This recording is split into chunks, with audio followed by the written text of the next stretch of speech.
यो चाहिँ हो किवी राईगाउँमा। यो चाहिँ अर्ग्यानिक फार्म।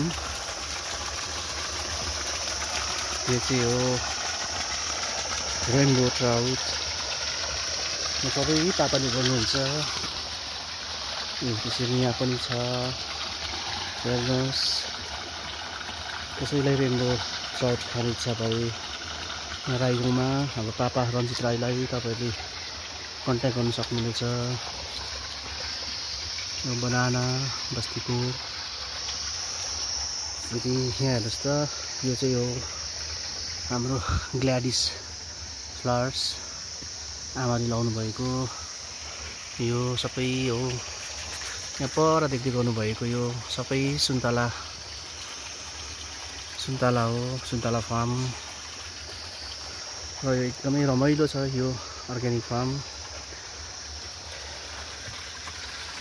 यहाँ अहिले हाम्रो पापाले लगभग 3 सालदेखि यहाँनिर एग्रो फार्मिङ गर्नुहुँदैछ।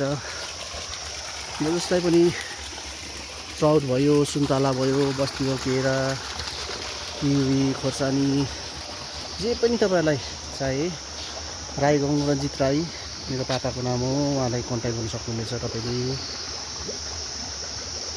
यहाँ हुन्छ माछाको बच्चाहरू, ट्राउटको, ग्रास कार्प, सबै किसिमको माछाहरू प्रायः तपाईँले यहाँ पाउन सक्नुहुनेछ।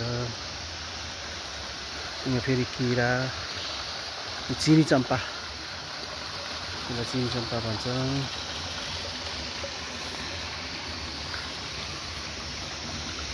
यहाँ पनि हेर्नुहोस्, यो पनि अर्को ट्याङ्की हो। यसमा ठुलो माछा छ यहाँभित्र पनि। यहाँ पनि हेर्नुहोस्, टोटल यहाँनिर 8-9 वटा ट्याङ्की छ। सबैमा फुल ट्राउट, ग्रास कार्प माछाहरू छ। हेर्नुहोस्, यहाँ माथि सबै किराहरू भयो। यहाँ देख्दै गर्नुभएको साग हो, रायो साग। यहाँ फेरि किरा, रायो साग। मुनिको देख्दै गर्नुभएको तपाईँले यो धनियाँ हो, धनियाँ। हेर्नुहोस्, मटरको बिउ भर्खरै छर्नु भएको रहेछ पापाले, आमाले होला।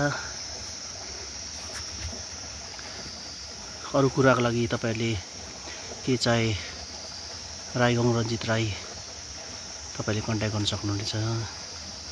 Thank you.